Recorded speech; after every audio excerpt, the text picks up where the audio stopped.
안녕하십니까? 백조의 비즈니스와 경제 시리즈입니다. 오늘은 우크라이나와 3년 이상 전쟁 중인 러시아가 과연 종전 후에 전시 경제에서 어떻게 일상 경제로 돌아갈 준비를 하고 있는지, 그리고 이 변화가 우리 한국 기업들에게는 어떤 시장 기회와 시사점을 줄 것인지에 대한 이야기를 심도 깊게 다뤄보고자 합니다. 그래서 오늘 방송의 타이틀은 러시아 전시 경제의 일상 경제 전환과 한국 기업의 시사점으로 정했습니다. 그럼 먼저 제1부 들어가는 말인 전쟁과 경제의 재편의 이야기로 시작해 보겠습니다. 러시아와 우크라이나 전쟁이 장기화 국면에 접어들면서 러시아 경제는 과거와는 확연히 다른 체질로 급변하고 있습니다. 이전에는 에너지 수출을 중심으로 한 민간 중심의 시장 경제였지만, 이제는 군수 산업과 전시 동원 체제를 핵심으로 하는 전시 경제로 재편되었죠. 이러한 전시 경제는 내수 중심의 고립 경제화로 이어지고 있으며, 서방의 광범위한 경제 제재와 전쟁이라는 이중고 속에서 러시아는 언젠가 맞이할 일상 경제로의 전환 타이밍을 기다리고 있는 중입니다. 오늘 저희는 러시아의 전시 경제 현황과 더불어 이 경제가 다시 일상으로 돌아올 가능성은 얼마나 되는지, 그리고 그 전환 과정에서 어떤 재앙 요인과 우회 가능성이 있을지 깊이 있게 분석해 보고자 합니다. 특히 이 모든 과정이 우리 한국 기업들에게는 어떤 교훈과 전략적 시사점을 줄 수 있을지 함께 고민해 보겠습니다. 그럼 이제 제2부 러시아 전시 경제의 현황을 좀 더 구체적으로 짚어보겠습니다. 러시아는 전쟁 개시 직후부터 경제 전반을 전시 체제로 재편했습니다.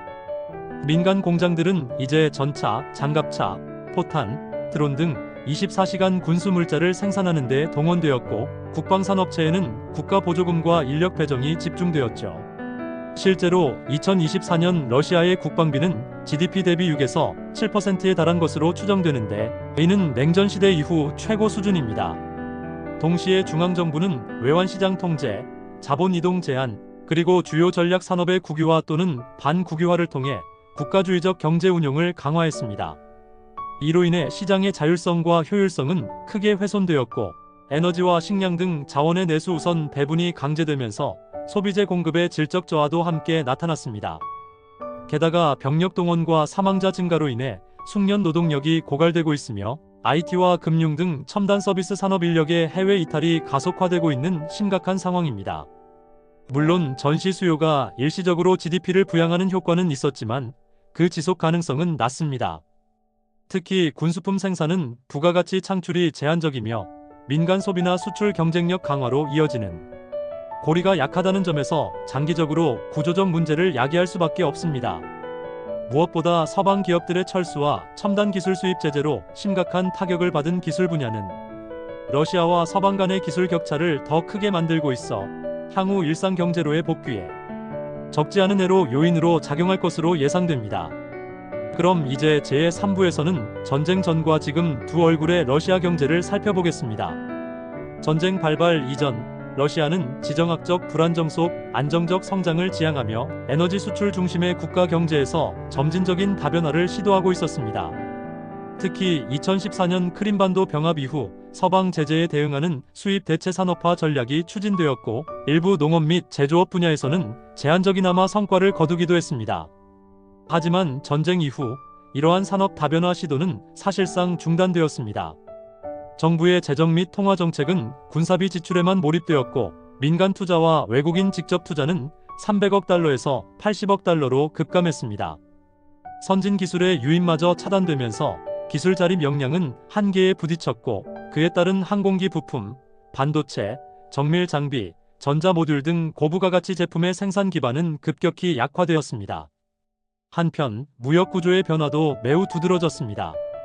EU와의 교역은 무려 80% 이상 급감했고, 대신 중국과의 교역이 30% 이상 증가했죠. 이제 중국은 러시아 전체 교역의 35% 이상을 차지하는 압도적인 파트너가 되었습니다. 특히 반도체, 항공기 부품, 고정밀 장비 등 전략적 수입품에 대한 대중국 의존도가 극단적으로 심화되었습니다. 이런 상황에서 제가 잡은 제4부는 종전 후 러시아의 복귀 계획으로서 그 주요 내용을 자세히 알아보겠습니다. 러시아 정부는 공식적으로 종전 이후 산업 복구 및 재정 건전성 회복을 위한 계획을 언급하고는 있지만, 아직 구체적인 로드맵은 없는 상태입니다. 비공식적으로는 전후 복구 계획이 정책 문서들과 관료들의 발언을 통해 내비쳐지고 있는데, 그 핵심 내용은 바로 서방 의존도를 최소화하고 자립적인 경제 체계를 구축하겠다는 것입니다. 산업 경제 측면에서는 군수 산업 기반의 드론, 전자통신, 차량 부문에서 이중용도 기술을 확대해 민수 산업에도 적용하려 합니다. 또한 전시기간 강화된 국가 통제를 단계적으로 완화하는 규제 개혁을 행하고, IT, 핀테크, 의료 등 고부가가치 서비스업의 재활성화가 주요 방향으로 거론되고 있습니다. 에너지 부문에서는 동방 전환 정책을 가속화할 계획입니다. 시베리아의 힘 2호 가스관 건설을 통해 중국으로의 가스 수출을 확대하고, 북극 LNG 프로젝트를 통해 아시아 시장 진출을 강화하려 합니다. 물론 인도, 중동 국가들과의 에너지 협력도 확대할 예정입니다. 교통 인프라 개발 부문에서는 북극해 항로 개발을 통해 아시아와 유럽 간 물류 허브 역할을 강화하고, 시베리아 횡단철도 현대화를 통해 육상 물류망을 개선하려 합니다. 이는 서방과의 연결이 단절된 상황에서 새로운 물류 네트워크를 구축하려는 시도로 볼 수 있습니다.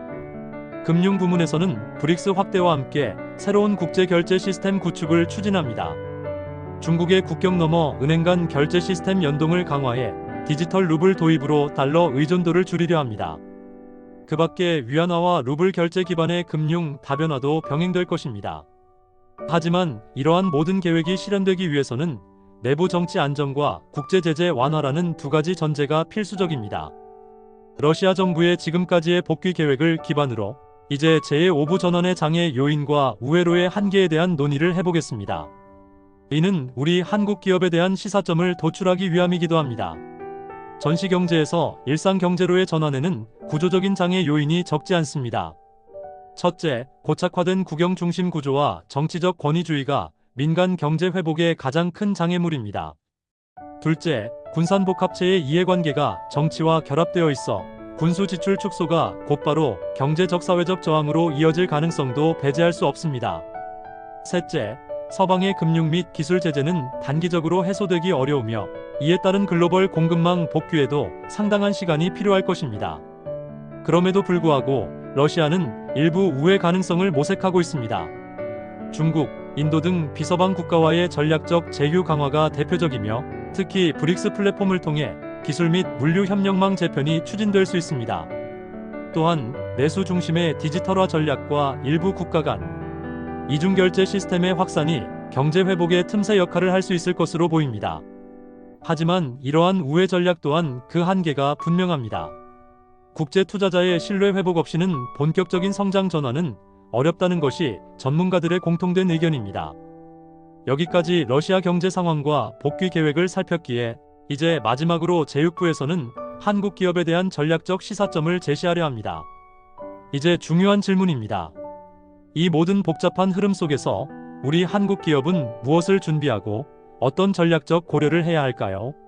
첫째, 러시아 시장에 대한 단기적 재진입보다는 중장기적인 관찰과 리스크 분산 전략이 중요합니다.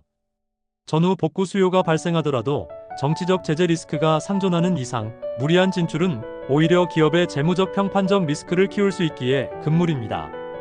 둘째, 군수 산업 기반의 민수 전환과 연계된 기술 협력 기회를 검토할 필요가 있습니다.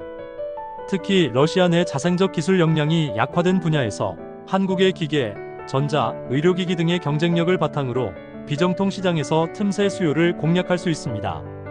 셋째, 간접 진출 모델에 의한 우회 시장 진출 전략 또한 유효합니다.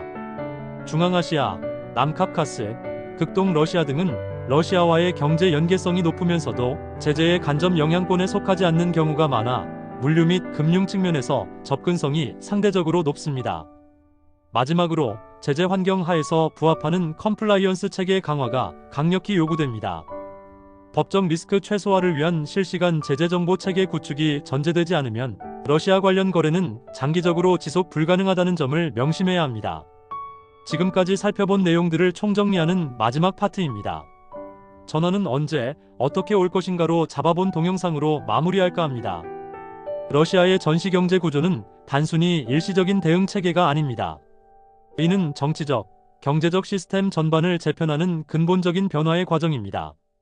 일상 경제로의 복귀는 필연적이지만 그 경로와 속도는 정치적, 외교적 변수를 얼마나 잘 통과하느냐에 크게 의존할 수밖에 없습니다.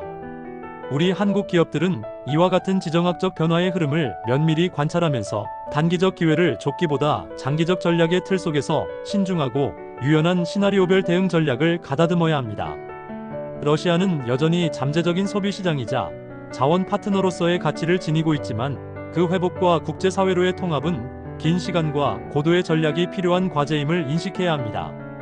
따라서 단순한 경제적 계산을 넘어 정치적, 사회적 요인들을 종합적으로 고려한 전략 수립 역량을 보유하는 것이 지금 이 시점에서 필수적입니다.